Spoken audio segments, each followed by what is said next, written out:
क्यों सावन सूखा है और जेठ महीने में बादल आए हैं। बेहद गर्मी गायब सर्दी, कैसे दिन अब आए हैं। जो बोया पेड़ बबूल का तो आम कहां से पाओगे। मौसम की आंख मिचौली से अब बच ना पाओगे।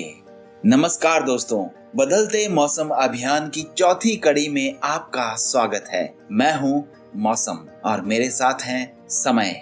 मौसम ने सही कहा दोस्तों कि जलवायु परिवर्तन एक सच्चाई है। जैसे जैसे समय बीतेगा इसका प्रभाव बढ़ेगा। पिछली कड़ी में हमने सुना कि बब्बन ये सोचकर निराश था कि उसकी फसल बेमौसम बारिश से खराब हो गई।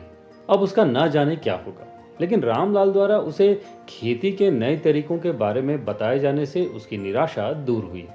आज की इस कहानी में गांव के लोग अपने समुदाय में उन सभी समाधानों पर बात करने वाले हैं जिनके जरिए कृषि को नुकसान ना हो और उनका पर्यावरण भी स्वच्छ रहे। तो चलिए सुनते हैं। सबको नमस्ते। आज यहाँ कौन सी बैठक हो रही है? क्यों भाई सुखलाल, आप भी यहाँ? राम राम गणपत भैया। अरे आज हमारी मुखिया सरिता जी ने ये बैठक बुलाई है, खास करके जो हमारे पर्यावरण में आबो हवा बदल रही है ना, और उससे जो खेती बाड़ी को नुकसान पहुंच रहा है, बस इन्हीं सब मुद्दों पर चर्चा करेंगे। लो आ गई मुखिया जी। नमस्ते मुखिया जी। सबको नमस्ते। आप सबको तो पता ही है कि आज हम यहाँ एक बहुत ही खास वजह से इकट्ठा हुए हैं। आज हमारे जीवन में हर पहलू जलवायु परिवर्तन से प्रभावित हो रहा है, चाहे वो पानी हो या कृषि, प्रकृति में मौजूद पेड़ पौधे हों या फिर पक्षी और जानवर, हमारे खान पान से लेकर स्वास्थ्य तक सभी। मुखिया जी, यूँ समझिए कि गांव का किसान अब खेती छोड़कर कोई और काम धंधे में लग गए हैं। जिस हिसाब से बदलता मौसम हमारे साथ खेल रहा है ना, उसने हमको बता दिया है कि अगर मिलकर हमने अपने पर्यावरण को नहीं बचाया तो जीवन संकट में आ जाएगा। पेड़ पौधे पानी सब इस दुनिया से गायब ही हो जाएंगे। मुखिया जी, हम सभी गांव वाले अपने ही गांव से पहल करते हैं। हम ज्यादा से ज्यादा पेड़ लगाएंगे। ये सब करने के पीछे का मकसद ये है, पेड़ सांस लेने वाले हर प्राणी के लिए ऑक्सीजन प्रदान करते हैं, मिट्टी को बहने से भी रोकते हैं, जो खेतों को उपजाऊ बनाए रखने में सहायक होती है। और मुखिया जी, हमें वर्षा जल का संचयन भी करना होगा, यानी रेन वाटर हार्वेस्टिंग। अगर ज्यादा बारिश हो रही है तो उसका पानी छोटे छोटे गड्ढों, टैंकों आदि में सुरक्षित करके हमें रखना होगा। इससे एक तो भूमि में पानी की नमी बनी रहेगी और अगर पानी की कमी हुई तो उसका उपयोग सिंचाई के लिए भी हम कर लेंगे।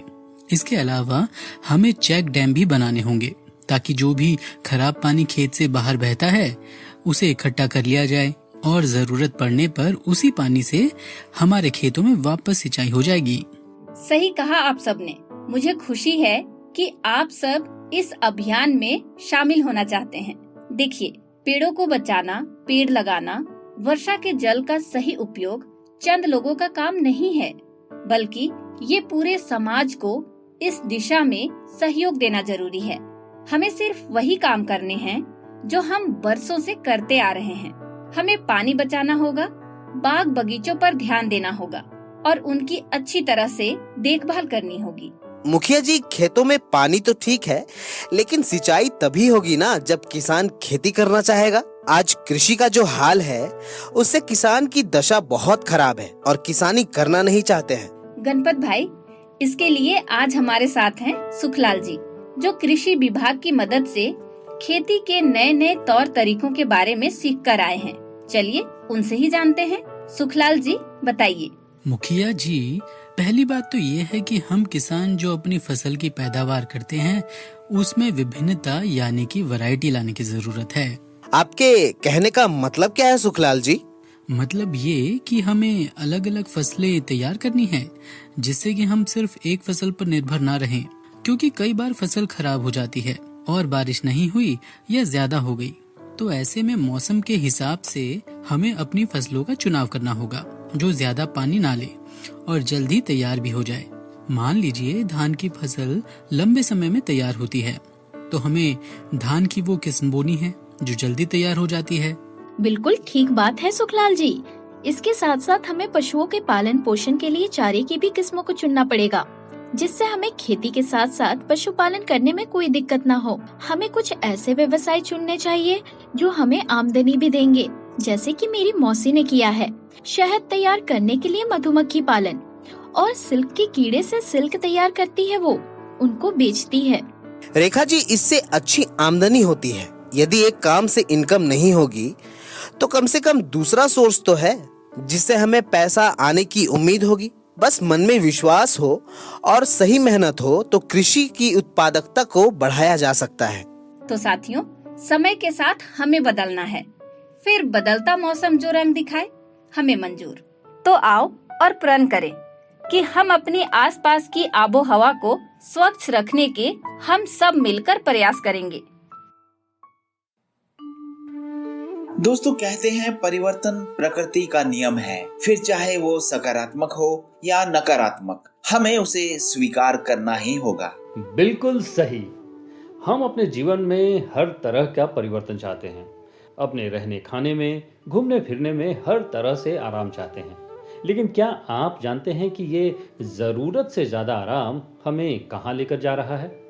तो दोस्तों, आपको भी पहल करनी होगी। ये पहल आप हर स्तर पर करें। ज़्यादा से ज़्यादा पेड़ लगाएं, जल बचाएं और कृषि के विभिन्न तरीके अपनाएं। अब आप हमें बताइए कि आपके तरफ से कौन से वे बदलाव होंगे जो समुदाय को जलवायु में बदलाव से निपटने में मदद करेंगे और आपके प्राकृतिक पर्यावरण के स्वास्थ्य को बेहतर बनाने में आपकी मदद करेंगे या हम सबकी मदद करेंगे। अपने विचार और अनुभव हमें बताने के लिए अभी दबाएं अपने फ़ोन में नंबर 3 और रिकॉर्ड करें अपनी बात। नमस्कार।